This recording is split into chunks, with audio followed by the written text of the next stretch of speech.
There it goes. Okay. So this, we're going to show. I've noticed there's no YouTube videos that teach you how to change the brake pads of a Mazda 5. This is a 2013 year. So I'm going to try to take a video. So basically what we did here so far, we just took the tire off. All you got to do is, get your little lug nuts off the tire. And there's a little bolt back here. You can bring it back here and show this. You got to take this screw off that's back here. This bolt. It takes a minute to get it all the way off loose. That's going to release the caliper. Once we get that off, see that? You want to keep this dry. Don't get it wet. Next we have down at the bottom here, there's another bolt for the caliper. There's two. So once you get the top one off, you got to get the bottom one off. And that's going to take a minute. Sometimes it gets real tight. Got to use a lot of muscle. Hold on. I'm about to try to pull it instead of push it. Come on. That's not coming loose. It's really tight. Okay, I might have to step on it.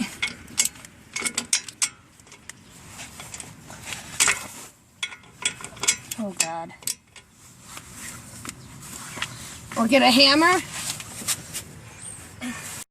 Or, if all else fails, get a man.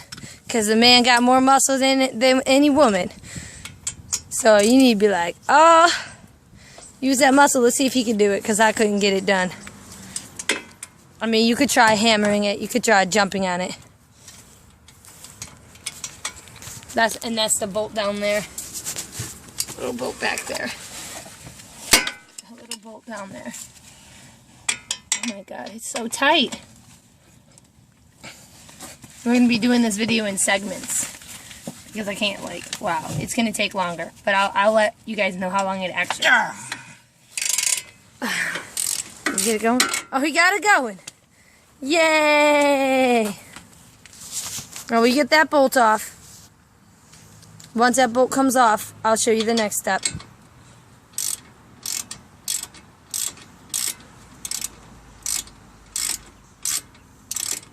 Okay, so now we have both of the bolts off back here. So this is the caliper. The next thing, we got to get this off the rotor. And so that, we're just going to lightly tap until it may just come off. But sometimes it's really hard to get off. And you got to hammer it a little bit, but you want to be careful because you don't want to crack it. Hammer it on both sides. It's pushing. Oh, there we go. That wasn't so bad. Okay.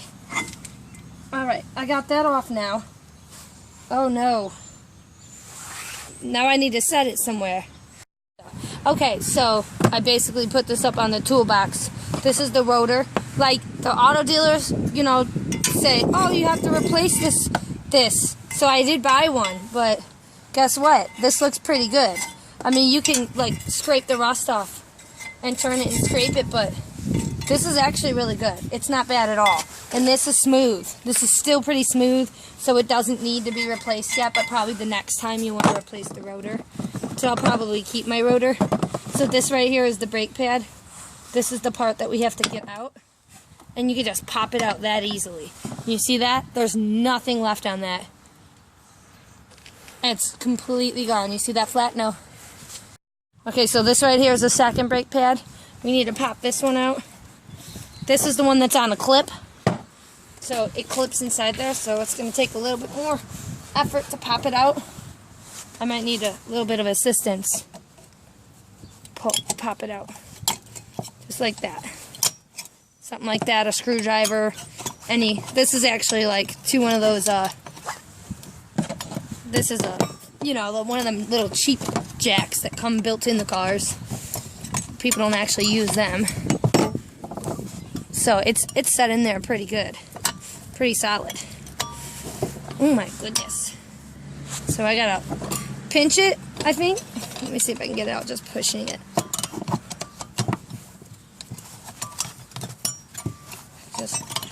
Oh, come on. It's clipped in there.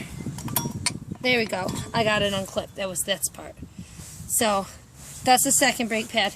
And you can see this is really bad. And this car has 30,000 miles on it. I just hit 30,000. I bought it about 8 or 9 months ago at 15,000 miles. It's about 15,000 miles I bought this car. And 8 or 9 months ago, I put 15,000 miles because of my job. I travel a lot. So I had no idea these were that bad. But they started making that grinding sound, and I knew, ooh, we better not drive because you don't want to ruin the rotor. So you see the difference between that and that? There's no pad left on this.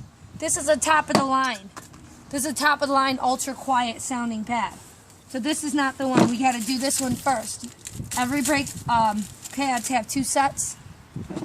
This one has a clip, so you want to put the clip one in there first. To make this a little bit more easy, I got just a big screwdriver here.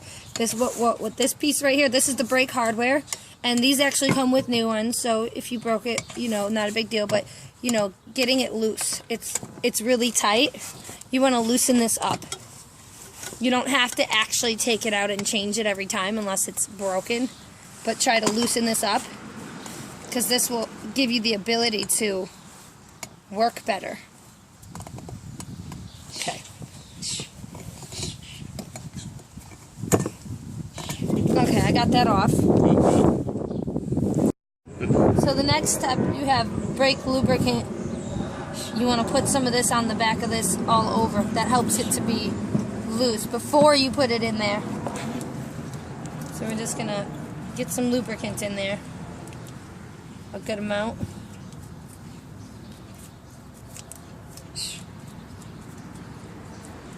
Make sure you smear it all around. And these are real cheap, these little packets. You can buy them at the AutoZone or Advance or Napa, wherever is your auto part place of preference. Good. This next step, you have to have a C-clamp, and you want to clamp it to this part before you put the brake pad in so that it pushes this down, because you need to move it out the way, otherwise it's not gonna work. Hold up.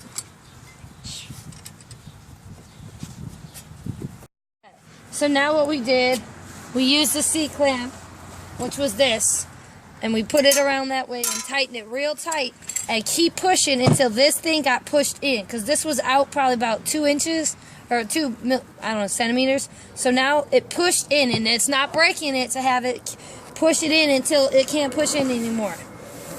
Then you got this. Now you can put the brake pad in. So it can fit in there. See how it fits in there real nice and gentle?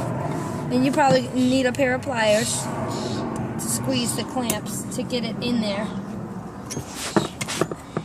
to be able to snap it in. And this is going to take a little bit of coordination. There we go.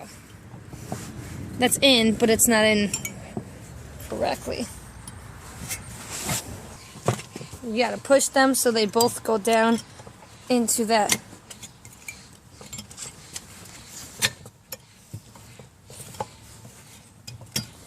They both gotta be down in there.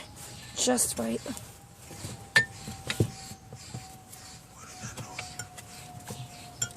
Birds. There we go. Like that. Yeah. Now that's clipped in. Yeah. See how this is clipped on both sides. Now we're going to take the C-clamp again. And, well, I'm going to make it bigger. Open that up. And we're going to push it in just to make sure it's nice and tight in there.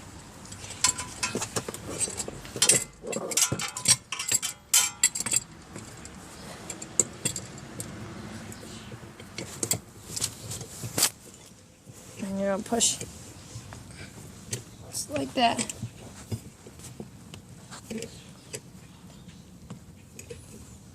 Okay. What? Once you got it nice and tight, then you can let it go. Because you know it's in there. We know now that brake pad is set in there. Okay. So now the next one is this one. We're going to put some lubricant on the back of this as well. I hope I have enough left for the whole thing. I'll get it. You don't need a lot, right? It just keeps it. This is why my hands are black, because this lubricant here is going to be all dirty in the future. So make sure you got the big side down again. And we're going to put this inside here. And this one should be a lot easier to pop in. So that's in there. Now we can put this back up. This is the brake hardware. I'm going to use the screwdriver to pop it back up, because I don't want to pop my fingers. There we go. Make it nice and tight. You want it to be exactly how it was, because this is the hardware that's holding it in place.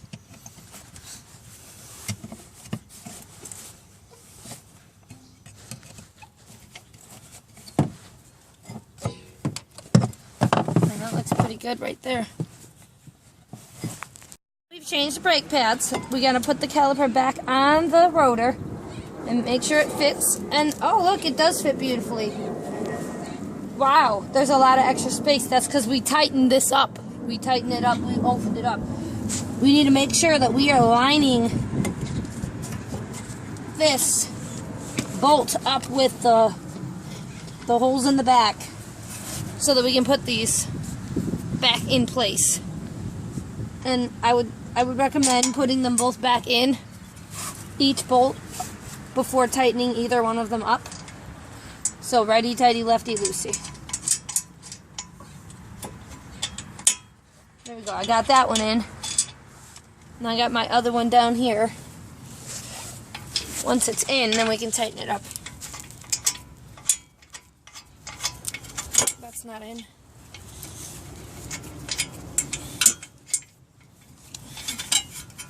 So this one's... Oh, you know what? I didn't have it in. But I'm going to adjust right in place.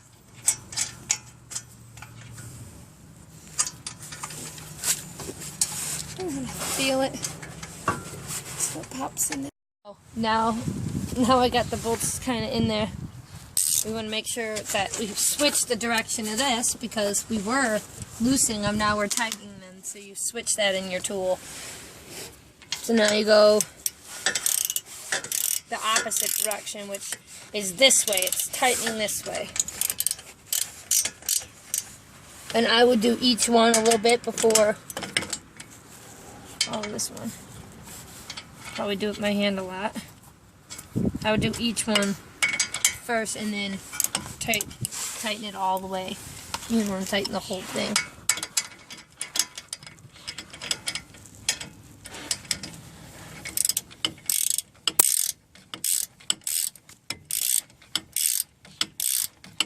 There we go. I'm getting it in there. Getting it in. Not quite. Long ways to go.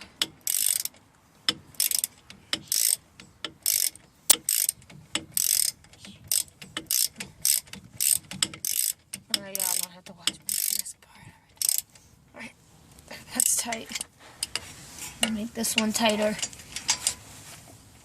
No. Now I'm going to tighten this one up all the way. Make it really tight, because you want it to be really safe. And like I said, if you can't make it tight enough, you can't get the hammer, get a man. Ugh. That's as tight as I can possibly get it. So that's as tight as I can get it. So we just put the tire back on now. He didn't hear me. We just put the tire back on. And now we put the lug nuts back on, which is really simple. If you do not know how to change a tire, then you should not be trying to change your brake pads. Yeah. At all. And you know about crisscrossing. You never tighten them all at once. You make them so tight at an angle because you want to make the tire, you know, the right direction. So that's that. That's as tight as we're going to make them. Oh, this one goes a little bit more. And that's that. And I would say that took about maybe 45 minutes total time from start to finish for one side without having to change the rotor. I'm already cost you $170 for 1 hour. Yes, $179. There's something. Well, and I'm telling you, this is my first time ever doing this, and this is his first time. My helper here. I did more than one, but it's been a while. On this kind of vehicle, that is. Yeah. They don't have any other YouTube videos for a 2013 Mazda 5 brake pads, so that's why I did this. I hope this helps. All right, bye. And one more thing. When you finish and you let that jack down, you come in here and you got to pump your brake. You got to just pump the brake like this, because once you first pump that brake, it's going to be real loose, and if you feel it's loose, then that means that caliper ring is not pushed out all the way. So you want to make sure that the brake pads are tight together before you drive your car, and then take it for a test drive. Take it for a test drive before you put any children in it. I'm going to take it for a test drive now. If I come back, you'll know I survived. If I don't, probably won't see this video.